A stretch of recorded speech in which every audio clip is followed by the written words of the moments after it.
Se dice, hermanos, que el Nuevo Testamento le quitó el techo a la iglesia primitiva del primer siglo, permitiéndonos ver a su interior, permitiéndonos ver lo que sucedía allí y comprobar que para bien o para mal, en muchos aspectos esa iglesia no es diferente a las nuestras. Claro, la iglesia primitiva estaba en su primer amor, y el libro de los Hechos nos habla de que ocurrían allí demostraciones inéditas de poder. Encontramos pasajes como Hechos 2, capítulo 43, en donde se habla de las señales que eran hechas por los apóstoles, lo que llevó a algunas personas a confirmar su fe o simplemente a creer. Pero también es cierto que a nivel interno existían los mismos problemas con los que luchamos ahora en la iglesia, a saber, el protagonismo, el sectarismo, el rechazo al diferente, las diferencias de clase, espirituales, étnicas, económicas, etc. Todo esto amenazaba la armonía interna de la iglesia y su mensaje de esperanza en una nueva humanidad unida bajo el reino de Dios. Obviamente la intolerancia no es un problema nuevo. Pablo hablaba de ella hace 20 siglos como un problema que demandaba respuesta, pues no solo amenazaba la comunión cristiana, sino que amenazaba la subsistencia misma de la iglesia de Dios. Si usted recuerda, el Señor Jesucristo dijo que la única evidencia que podemos dar al mundo de que somos sus discípulos es que nos amemos los unos a los otros.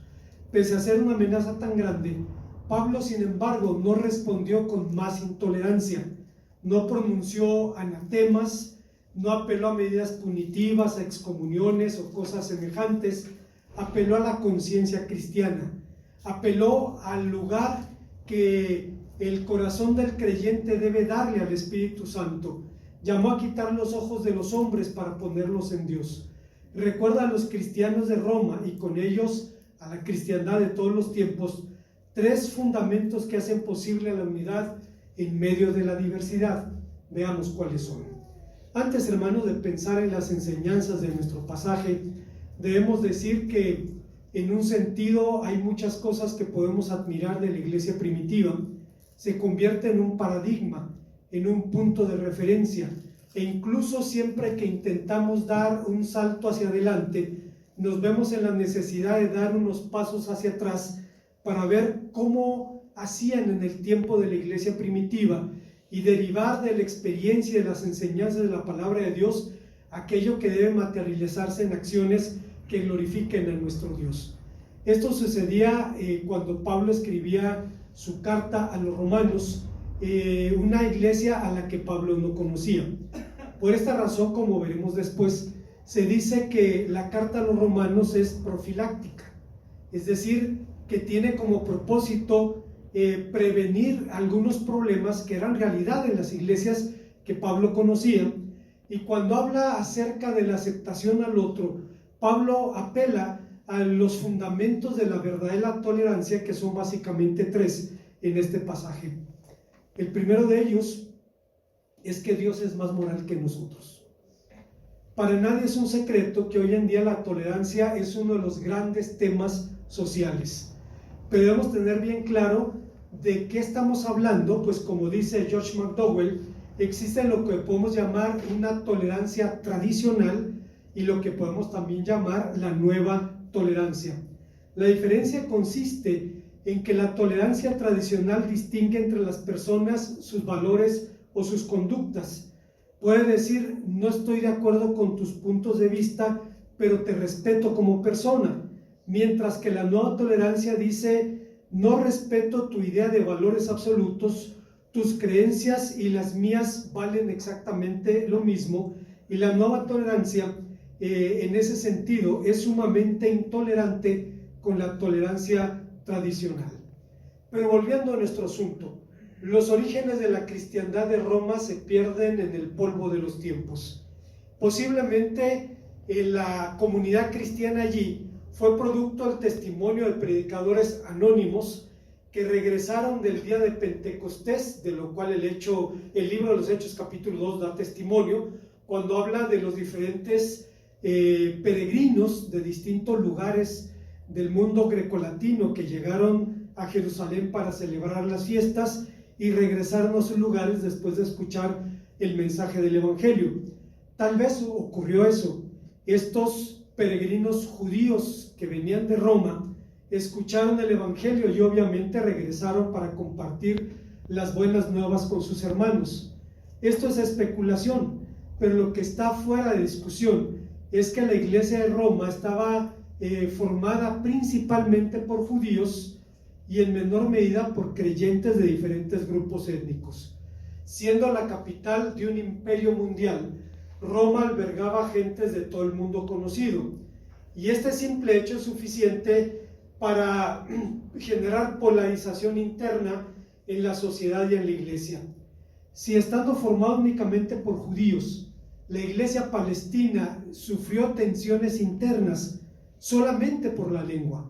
Dice la palabra de Dios que había disensión entre los judíos que hablaban arameo y los judíos que hablaban griego, pues los judíos que hablaban griego se quejaban de discriminación en la iglesia de Jerusalén. Así es que solo podemos imaginar lo que sería la convivencia de grupos tan diferentes como judíos, griegos, romanos, celtas, etc.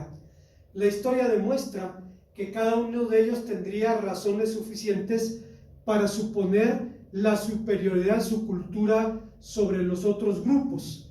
En México, hermanos, dada la homogeneidad étnica, aunque existe el racismo, no es tan evidente, pero en lugares donde las personas se separan por grupos étnicos y se les pregunta a los diferentes grupos hispanos, afroamericanos, anglosajones,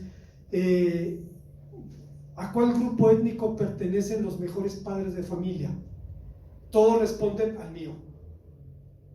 Todos responden al mío. Los judíos se sabían herederos y transmisores de la palabra de Dios, conscientes de su raigambre, de su origen judío. Pablo habla de las bendiciones de las que eran depositarios.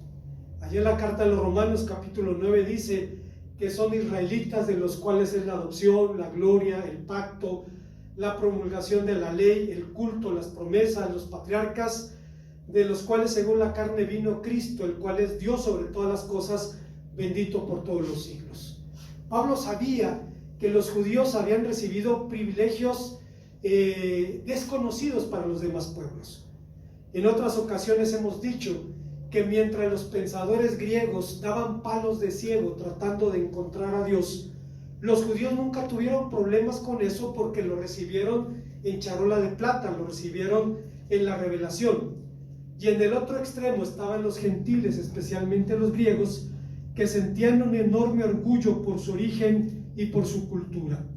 Estos eran plenamente conscientes del brillo de sus pensadores y los logros de su civilización. Basta recordar que no hay campo del saber humano donde no esté la huella de los griegos. No importa si usted está hablando de medicina, de astronomía, de música, de matemáticas, de lo que usted esté hablando, los griegos dejaron su huella allí. No estaban lejos de esa realidad, porque no podríamos explicar el mundo sin los conceptos o las ideas que ellos desarrollaron. Pero si esta civilización aportaron al mundo cosas tan buenas, también crearon argumentos para justificar sus pretensiones de superioridad. Los judíos rezaban y lo siguen haciendo, repitiendo su plegaria titulada Shelo Asanigoy. Es una plegaria que se repite 3 veces al día. Baruch ata Adonai Eloheinu melech haolam ki lo asani goy. Bendito sea Señor Dios del universo, porque no me hiciste gentil. Baruch ata Adonai Eloheinu melech haolam ki no asani isha, porque no me hiciste mujer. Baruch ata Adonai Eloheinu ki lo asani oved, porque no me hiciste esclavo. ¿Cómo oran las mujeres judías? Señor, gracias porque hiciste tu voluntad. Claro, esta plegaria no tenía como propósito la discriminación. Los judíos sabían que el mundo no es fácil y es menos fácil para algunas personas que para las otras. Hemos dicho en otras ocasiones, si usted pregunta quién es la persona más pobre de este país, la conclusión va a ser bien simple. Es una mujer. Es campesina, indígena o afrodescendiente. Si usted pregunta quién es la mujer más rica del país, bueno, tiene que voltear a ver a la hermana Mari Carmen y recordar a su prima, ¿no? Pero hermanos, el mundo es así. El mundo es así. Está polarizado. Y los judíos lo sabían, y sabían que el hecho de nacer varón les daba una ventaja, al menos en su mundo. Pero hermanos, en respuesta a la actitud judía, que era la xenofobia, el rechazo al diferente, surgió también el antisemitismo. Y así, por ejemplo, autores latinos, más romanos que otra cosa, pensaban y decían que los judíos son lascivos y sexuales. Decía Tácito: los judíos han sido rescatados del desierto por un burro salvaje y por tanto adoran a un burro. Los judíos no veneran a los dioses comunes como los demás. Y consideraban que esto era la causa de la cólera divina. Los judíos son holgazanes porque dice descansan un día a la semana, etcétera, etcétera. Cada grupo asumía razones válidas y hasta morales para justificar su actitud, lo que nos lleva a la pregunta: ¿qué es la intolerancia? Empezando por las definiciones, intolerancia es la falta de habilidad o de voluntad para tolerar algo. Es la ausencia de paciencia con respecto a los puntos de vista, características personales consideradas como diferentes. Supone dureza y rigidez en el mantenimiento de lo que se considera normal o correcto y en la defensa de las características propias, cuando se tienden como inquebrantables y absolutas. No es necesario esforzarse mucho para ser intolerantes. La intolerancia es como una escalera eléctrica. Solamente hay que poner los pies en ella y simplemente dejarse llevar. Hace unos años, el hermano Chuy Zamora me invitó a desayunar a su casa y tenía como invitados a unos hermanos voluntarios de otro país que estaban también allí para el desayuno. Mayra estaba estudiando odontología y tenía en su sala, en la mesa de la sala, un cráneo humano que usaba para sus estudios. Pero por alguna razón Mayra lo pintó de negro. Pintó de negro todo el cráneo y lo tenía allí. Llega esta persona, que era un voluntario de otro país, y toma la calavera y empieza a darle vueltas y voltea y dice: ¿es la calavera de un negro? Todos nos reímos y después me sentí avergonzado. Me sentí avergonzado. Es bien fácil ser intolerante. Nada más pon los pies en la escalera eléctrica y te dejas llevar. Todos estamos a un tiro de piedra de la intolerancia, del racismo, de la xenofobia. No conoce límites de género, de raza, de escolaridad, de nivel socioeconómico o de identidad religiosa. En su carta a los Efesios, Pablo afirma o habla de una humanidad nueva, regenerada, multiétnica, formada por hombres, mujeres, siervos, libres, blancos, negros, que es la poderosa evidencia de que el reino de Dios no es una utopía. Para el apóstol, el reino de Dios no consiste en un sistema político o en un movimiento religioso, consiste en el señorío de Dios en el corazón de los redimidos. Y por lo anterior, la tolerancia debe aprenderse, debe decidirse, debe imitarse de Dios, debe tomarse de ella y del Espíritu Santo. Practicarla no significa renunciar a las convicciones propias, sobre todo cuando están fundamentadas en la palabra de Dios. Significa mantenerlas aceptando que Dios, que es más moral que yo, ama al que es diferente a mí.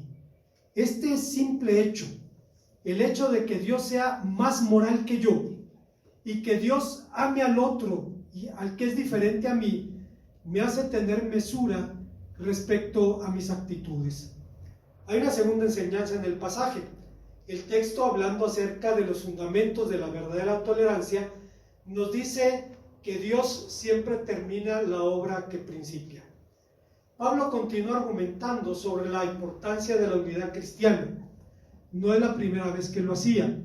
En su primera carta a los Corintios, capítulo 8, había hablado del problema de la conciencia que generaba a algunos creyentes consumir la carne que encontraban en la carnicería.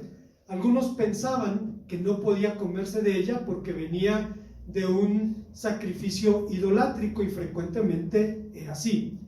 Pero en algún momento Pablo descubrió que la comunión y la unidad entre los creyentes no radicaba en este tipo de escrúpulos, y que la persona podía comer de esa carne sin preguntar de dónde venía, porque a final de cuentas el ídolo es nada.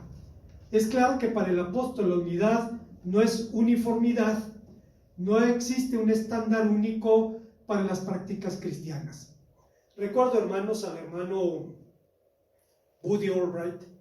Él fue un misionero de los Bautistas del Sur que sirvió 25 años en Zambia y Malawi, y tal vez, no sé, 10 años quizá en el estado de Morelos. No era el típico misionero norteamericano sobrealimentado, sombreado, bien cuidado, no. Era un hombre flaco, arrugado, quemado por el sol. Tantos años en África sirviendo allí lo habían deteriorado, ya su esposa igual. Pero tenían una autoridad moral, tenían un liderazgo que cuando había un problema interno en la iglesia y llegaba el hermano Buddy y decía: no, hermanito, esto no es así, la gente se ponía en paz y lo escuchaba, porque era un hombre que tenía autoridad espiritual. Era bautista, y obviamente al ser de los Bautistas del Sur era conservador, pero decía que en sus años en África, en el culto, él danzaba al Señor, y obviamente los bautistas conservadores nos paramos de uñas. Y entonces le pregunté: hermano Buddy, tengo una pregunta. ¿Cómo se distingue entre una danza para Dios entre los cristianos en África y una danza que no es para Dios? Eso es muy fácil, dice. Cuando es para Dios, se mueve de la cintura para arriba. Cuando no es para Dios, se mueve de la cintura para abajo. Eso es lo que hay que mover. Dice, cuando es para Dios, siempre es con las manos. Dice, pero no hay movimientos de cadera. Es algo reservado al Señor. Y el hermano Buddy sabía, es una forma de culto de nuestros hermanos africanos, tan cristiana, tan genuina, tan legítima, como mi hermano que palmea y como mi hermano que no palmea. A final de cuentas, el que empezó la buena obra la va perfeccionando y va obrando en la vida del creyente. En estas condiciones, Pablo apela a la madurez para aceptar las diferencias. Dos adjetivos aparecen en la discusión: fuertes y débiles, hecho que da lugar con frecuencia a los intérpretes de la carta a los romanos a identificar a los débiles con judíos escrupulosos en cuestiones dietéticas y observancia de días especiales. Pero como sabemos, la ley de Moisés prohíbe el consumo de diversos alimentos y combinación de alimentos como lácteos y carne de mamíferos, pero no debemos olvidar que el kashrut, el código dietético judío, es de la Edad Media. Se desarrolló allí. Cuando usted va a la palabra de Dios, encuentra al patriarca Abraham comiendo mantequilla con carne. Libro de Génesis, capítulo 18, versículos 7 al 8. Dice la palabra de Dios: y como Abraham, y tomó Abraham a las vacas, y tomó un becerro tierno y bueno, y lo dio al criado, que se diera prisa para prepararlo. Tomó también mantequilla de leche y becerro, el becerro lo preparó, y lo puso delante de ellos, y estuvo con ellos debajo del árbol, y comieron. Abraham comía mantequilla con carne, no tenía problema con eso. Obviamente los intérpretes judíos dicen, no, la carne la comió de desayuno y la mantequilla la comió de cena, para no meterlo en el mismo menú y meterse en problemas de algo que no está en la palabra de Dios. Es cierto, hay alimentos prohibidos, pero toda la codificación que se desarrolló fue mucho después del tiempo de la Biblia. En tiempos del Nuevo Testamento, los judíos consideraban sagrados también días especiales, celebraciones que se arraigaron fuertemente en su cultura y mentalidad, lo cual podemos entender, pues en el campo mexicano todavía existen personas que miden el año por los días sagrados. Es en la fiesta de San Juan. Era más o menos el tiempo de Todos los Santos. Hermanos, hay gente en el campo que mide el tiempo así. Está su calendario, está en su cultura fuertemente arraigado. Sin embargo, Pablo no identifica ni a los débiles ni a los fuertes, porque creo yo reconocía que ambos grupos se componía la iglesia y en ambos había ambos tipos de creyentes. Un comentarista bíblico del pasado diría que el apóstol exhortaba a los que se sentían fuertes, a los que se sentían maduros en la fe, con el discernimiento suficiente cómo se ha de obrar en cada caso. En esencia, no se trataba pues de un asunto de cultura o de origen, sino de madurez espiritual. La clave para entender las demandas del texto se encuentra en los verbos empleados. Primero, Pablo dice: recibid al débil en la fe, lo que significa literalmente: tomad a vosotros mismos, haced que se sienta bienvenido. Una versión de la Biblia traduce: recibid con una calurosa bienvenida a cualquier hermano que quiera unirse a ustedes. Pero inmediatamente después el apóstol dice: no critiquen sus ideas que no están de acuerdo con las de ustedes en cuanto a lo que está bien o está mal. Por ejemplo, no discutan sobre si se puede comer o no carne ofrecida a los ídolos. Otra vez, para la gente de las ciudades, y en nuestro caso, hermanos, en el caso de nuestro país, la mayoría de la gente vivimos ahora en las ciudades. Puede costarnos trabajo entender algunas actitudes de los evangélicos del campo. En mi tierra, cuando hay una fiesta religiosa allá en la comarca lagunera, se prepara una comida especial para el santo y se comparte indistintamente a quien quiera tomarla. Pero los evangélicos no la toman, no participan de esa, porque dicen: de alguna manera es participar de la fiesta. Y sería incongruente decir: no estoy de acuerdo con la fiesta, pero sí comer del banquete. Entonces eso a veces nos genera algún problema para entender que esta será una crisis de conciencia para los cristianos en este tiempo, como lo sigue siendo para cristianos en nuestro tiempo. Entonces, cuando vemos esto, hermanos, Pablo es más específico aún cuando emplea los verbos juzgar y menospreciar, al recordar que no se debe asumir estas actitudes ante aquel a quien Dios ha dado la bienvenida. Juzgar al hermano equivale a juzgar al criado ajeno, cosa que solo puede hacer el Señor del criado ajeno. Cuando alguien juzga a su hermano, se pone en el lugar de Dios, usurpando su autoridad e incumpliendo en un pecado mayor del que juzga. Pero Pablo hace una afirmación adicional: ¿tú quién eres para juzgar al criado ajeno? Para su propio Señor está en pie o cae, pero estará firme, porque poderoso es el Señor para que permanezca firme. Con esta afirmación, Pablo declara la certidumbre de que Dios sigue actuando en la vida de sus hijos y que el que empezó la buena obra la perfeccionará hasta el día de Jesucristo. Debo ser honesto, hermanos, y confesar que en el ministerio de pronto nos sentimos tentados al desaliento en el caso del compromiso de algunas familias cristianas. Pueden tener mucho tiempo en una iglesia, pero no levantan un dedo por su fe. Simplemente ser fieles o asistir regularmente es suficiente para ellos. Y uno debe reconocer que debe amarlos y debe pastorearlos y aceptarlos como hermanos en la fe, pero puede uno sentirse tentado a no esperar mucho más de una persona o de una familia así. Pero pronto ocurre algo en la vida, un punto de inflexión que cambia la vida de esa persona y de esa familia, y de pronto Para sorpresa y vergüenza nuestra, vemos que el que empezó la buena obra la perfeccionará hasta el día de Jesucristo. Y de pronto vemos un resurgir y vemos un nuevo amanecer en el compromiso de esta familia o de esta persona, y podemos darle gracias a Dios que su obra depende de Él y no de nosotros o nuestros puntos de vista. En esta última referencia a la carta a los Filipenses, Filipenses 1:6, en donde Pablo dice que el que empezó la buena obra la perfeccionará hasta el día de Jesucristo, el apóstol muestra que el propósito de su intercesión sobre los filipenses era justamente el motivo de su preocupación por los romanos, la comunión en el Evangelio.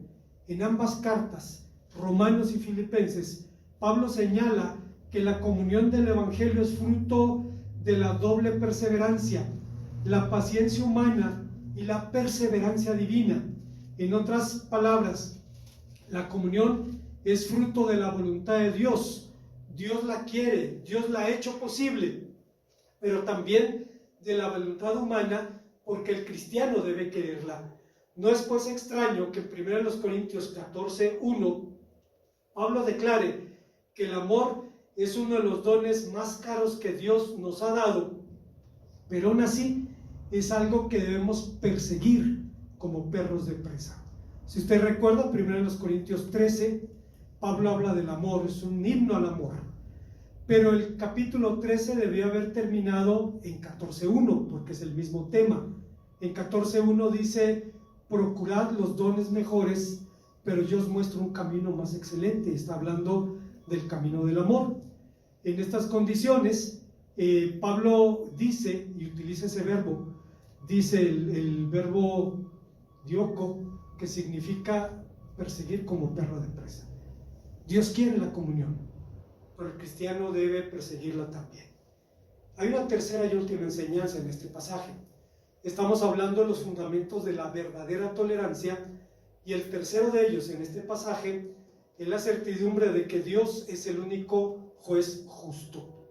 Aunque vivamos tiempos en los que el debate por la tolerancia es una característica, también un rasgo de nuestra era es que las personas piensan ahora que las definiciones poco valen.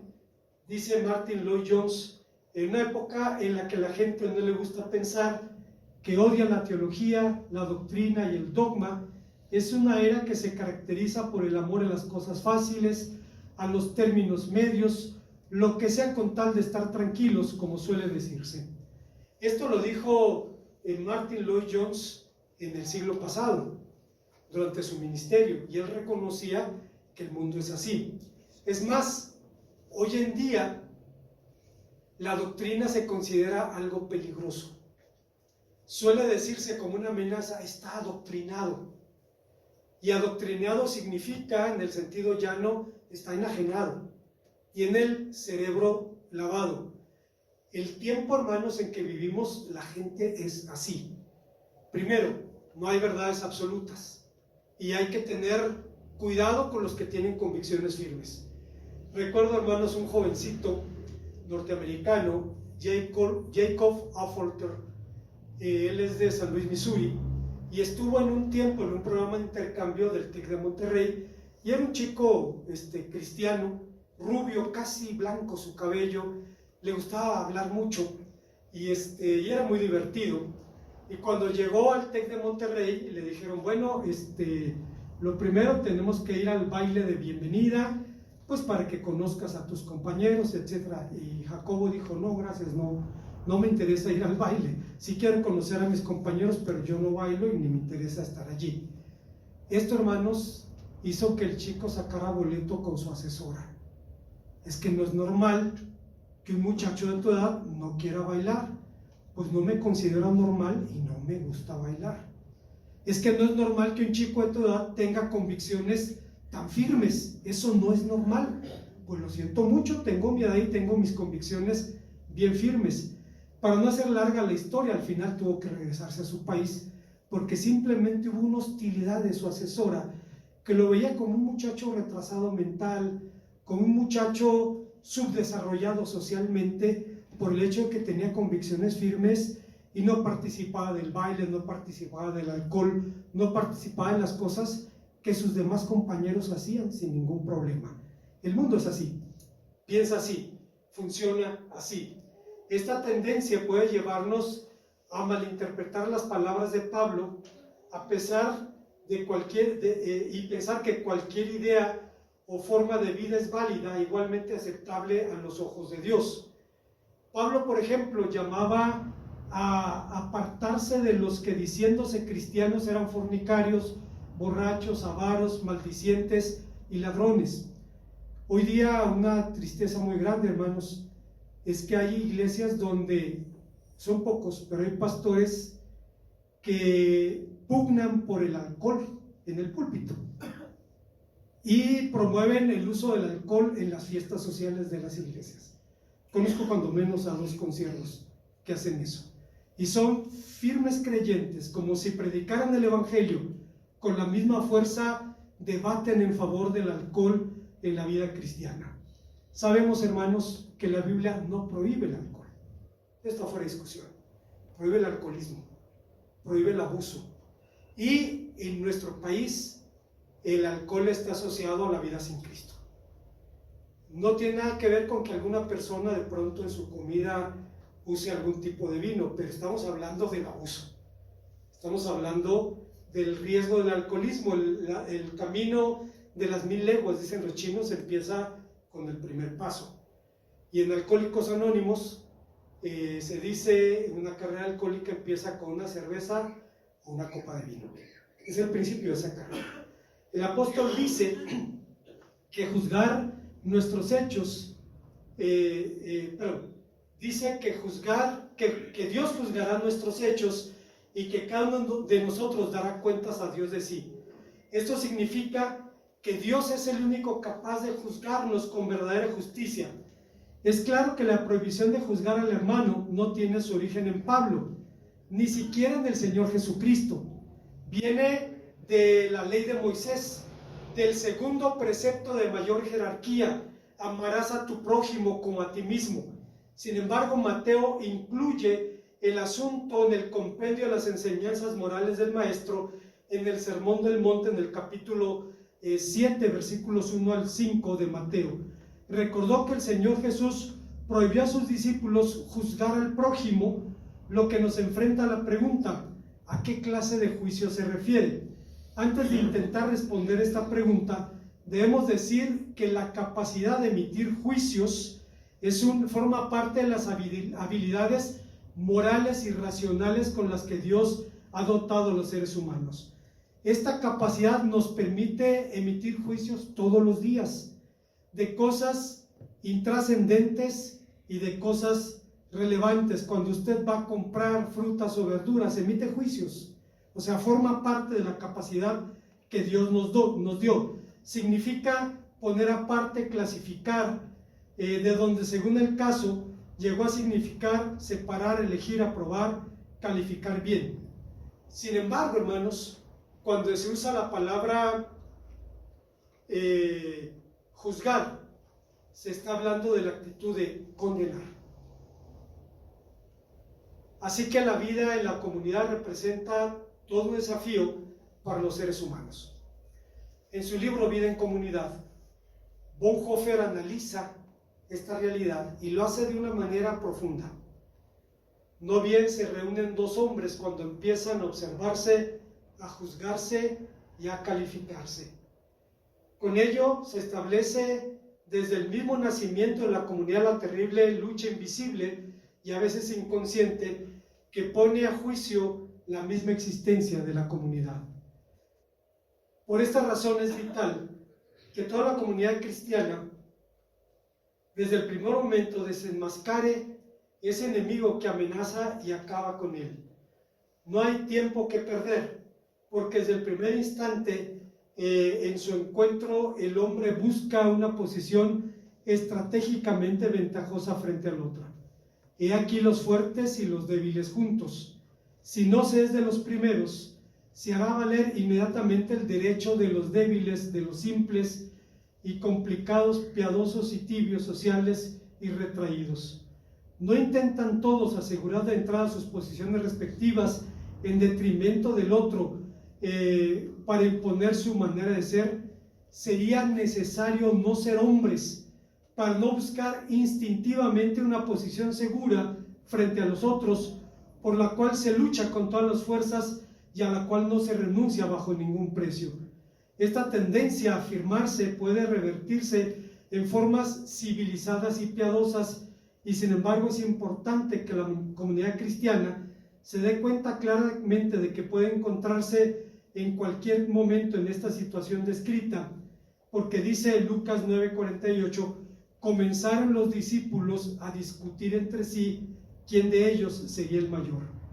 Esta es la lucha del hombre natural por la autojustificación, que le hace comparar, juzgar y condenar. La justificación del hombre por sí mismo y el hecho de juzgar a los demás son inseparables, como la justificación por la gracia y el servicio al prójimo, que de ellas se desprende. Lo que Bonhoeffer decía, y es cierto, hermanos, cuando usted llega a un grupo, empieza a ver a los demás para saber con quién se está relacionando. Forma parte del instinto de supervivencia. Así somos. Pero dice Bonhoeffer, la única actitud correcta para llegar a la iglesia es la gratitud. Señor, gracias, porque no por lo que soy, sino a pesar de lo que sois, me recibes en tu pueblo. Me permites formar parte de él. Aunque la Biblia prohíbe la condena al hermano, también habla de conductas que la iglesia debe condenar. No hacerlo puede implicar complicidad. Como señalamos anteriormente, el cristiano debe tener cuidado con esto, porque estrictamente hablando, solo quien está libre de culpa puede juzgar con rectitud. A diferencia de los hombres, el juicio de Dios es justo, pues Dios no mira las apariencias. Si usted recuerda, en el primer libro de Samuel, capítulo 16, versículo 7, Dios le dijo a uno de sus mejores siervos, al profeta Samuel, no mire su apariencia, ni su estatura, porque el hombre juzga según las apariencias, pero Dios juzga según el corazón. Samuel tenía como estándar o como parámetro para un nuevo rey a Saúl. Y lo más destacado que se dice de Saúl es que hombros arriba era más alto que todo Israel. Era muy alto. Entonces el nuevo rey tenía que ser grandote también. Era la única referencia que tenían en la historia judía. Y cuando ve al hermano mayor de David, un hombre alto, robusto, fuerte, el siervo de Dios dijo, sin lugar a dudas, frente a mis ojos está el ungido del Señor. Dios le dice, no. Hay otro, sí, pero es un niño, tráelo, porque no nos sentaremos a la mesa hasta que él llegue. Era un niño Gerber, rubio, de hermoso semblante y bello parecer, comparado con Saúl. Y de pronto Dios le dice, úngelo porque él es. Dios juzga rectamente. Por otra parte, frecuentemente los hombres juzgamos y condenamos por razones obscuras. Los hombres podemos condenar lo que envidiamos de otros. ¿Qué dijo el hijo bueno en la historia del hijo pródigo? Se fue y malgastó el dinero con prostitutas. Nadie había dicho eso, hermanos. Lo que le dolía al hijo bueno es que había hecho lo que seguramente él querría hacer. Nadie mencionó el tema, pero lo que le dolía era eso. Y entonces podemos juzgar por razones obscuras. El apóstol Santiago dice sobre esta motivación, codiciáis y no tenéis, matáis y ardéis de envidia, y no podéis alcanzar, combatís y lucháis, porque no tenéis lo que deseáis, porque no pedís, pedís y no recibís, porque pedís mal, para gastar en vuestros deleites. Más aún podemos juzgar y condenar por identificación inconsciente de lo que Pablo dice, por lo cual eres inexcusable, hombre, quien quiera que seas tú que juzgas, pues lo mismo que juzgas en el otro te condenas a ti mismo, pues lo mismo que juzgas, haces. Romanos 2, del versículo 1 y versículos 21 al 23. Bueno, en síntesis, lo que el Señor estaba prohibiendo era el espíritu de censura, la autojustificación, el juicio sin amor. El Señor Jesús está prohibiendo específicamente el hábito de criticar, el hábito de aventurar juicios severos e injustos. ¿Cómo vencer la tentación de juzgar al hermano? Solamente sometiendo nuestro corazón a la obediencia a la palabra de Dios. El segundo mandamiento no tiene sí condicionales o cláusulas de evasión. Por tal motivo, en la tradición judía se dice que hay 6 grandes buenas obras que benefician al creyente en esta vida y también en la venidera: visitar a los enfermos, practicar la hospitalidad, orar devotamente, educar a los hijos en la ley y pensar lo mejor respecto al prójimo. Ellos lo llevan a práctica en cosas increíbles, como en los casos de suicidio. Cuando alguien se suicida, ellos dicen, como los únicos que saben lo que pasó aquí son Dios y el muerto, debemos suponer que lo asesinaron. Entonces, tratas con respeto al difunto y con compasión a su familia. Si se mató o no es entre Dios y él. O sea, tú no lo vas a juzgar. Debes tratar con respeto al difunto y con compasión a su familia. Debo decir, hermanos, que me impresiona esa actitud. Es muy evangélica, muy cristiana, muy bíblica. O sea, el hacerlo así. Como conclusión, se ha dicho que la carta a los romanos es una carta profiláctica, es decir, un documento que actúa como médico de almas. Pablo buscaba prevenir en la iglesia de Roma lo que había visto en otras iglesias cristianas. Claro, las palabras de Pablo suelen ser usadas por aquellos que se infiltran en el pueblo de Dios por razones obscuras, de los que Bonhoeffer decía: disimulan sus sombrías intenciones bajo el vestido del cristianismo, saben que los cristianos es un pueblo crédulo, cuentan con que no serán desenmascarados en su hábito inocente, porque saben que a los cristianos les está prohibido juzgar, cosa que están ansiosos por recordarles cuando sea necesario. Esto es cierto. Al margen de esta realidad, el apóstol sabía que todos los cristianos luchamos con nuestra naturaleza caída y que uno de los rasgos de esa naturaleza es la intolerancia. Pablo sabía que la falta de habilidad o voluntad para tolerar los puntos de vista y características de personas diferentes representa una amenaza contra la comunión cristiana, pero para el apóstol estaba en juego algo mucho más importante que la armonía de la iglesia. Estaba en juego la supervivencia misma del cristianismo. Si en el terreno doctrinal el cristianismo juega el todo, por la resurrección de Jesucristo, en el terreno de la práctica hacía lo mismo respecto al amor cristiano. El Señor Jesucristo dijo: y en esto conocerán todos que sois mis discípulos, en que os améis los unos a los otros. Esto significa que el amor cristiano debe trascender las palabras afectuosas y el trato cortés. Debe extenderse incluso hacia nuestros enemigos. Debe hacerlo también con los hermanos diferentes, es decir, aquellos que tienen prácticas distintas a las nuestras. No estamos hablando de aceptar sin más cualquier doctrina. No estamos hablando de aceptar otro evangelio. Estamos hablando de prácticas diferentes.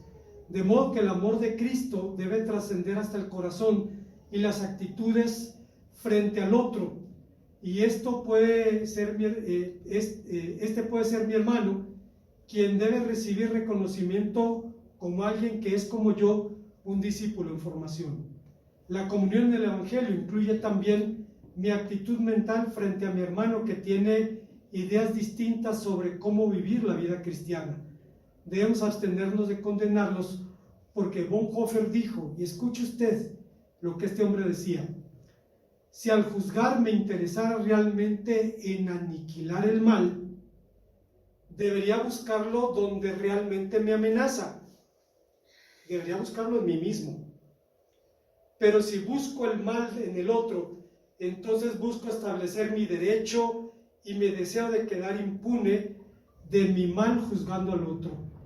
El presupuesto de todo juicio es el más peligroso de los engaños que uno puede hacerse. Creer que la palabra de Dios tiene un doble valor, un valor para mí y un valor para el otro. Establezco un privilegio al declarar que a mí se me otorga el perdón y al otro el juicio de condena.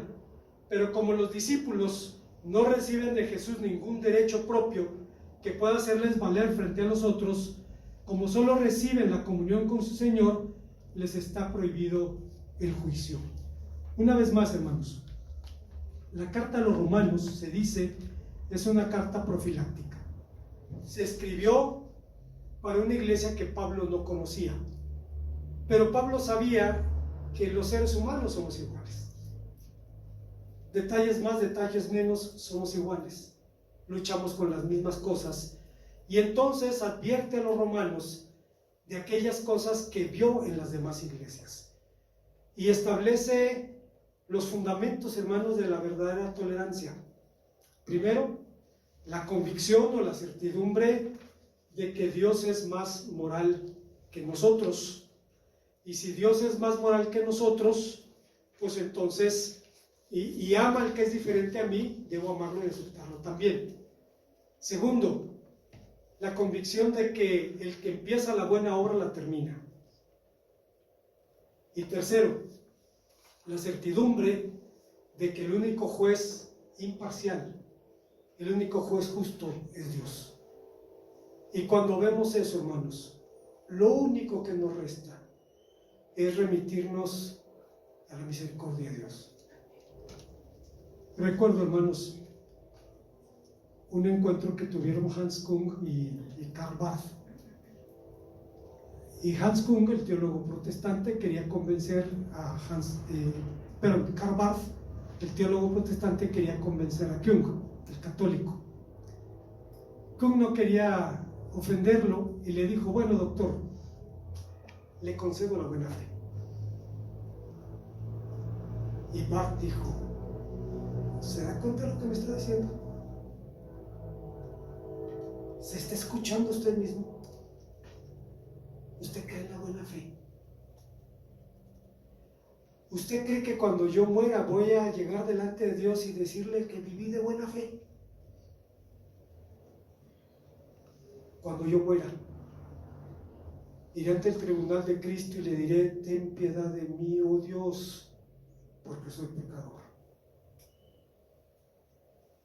Cuando vemos a Pablo hablando de esto, la única conclusión es esa: ten misericordia de mí.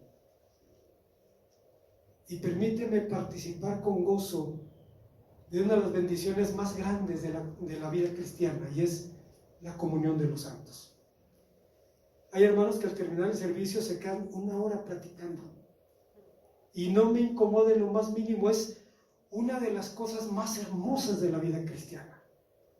Disfrutar de los hermanos, de los amigos, hablar de nuestras cosas, compartir nuestras cargas, hablar de nuestras bendiciones. Es uno de los aspectos más hermosos de la vida cristiana. Y lo más maravilloso, hermanos, es que no es algo que tengamos que crear nosotros. La comunión es del Espíritu, ya ha sido dada. Solo nos toca preservar la comunión y hacerlo en la convicción de que somos indignos de formar parte del reino, pero le agradó a Dios hacernos partícipes de él. Oremos a nuestro Dios.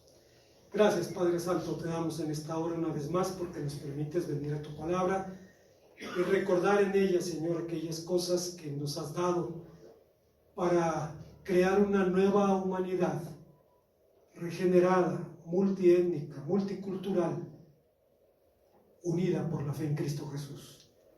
Te bendecimos por eso, en su nombre. Amén.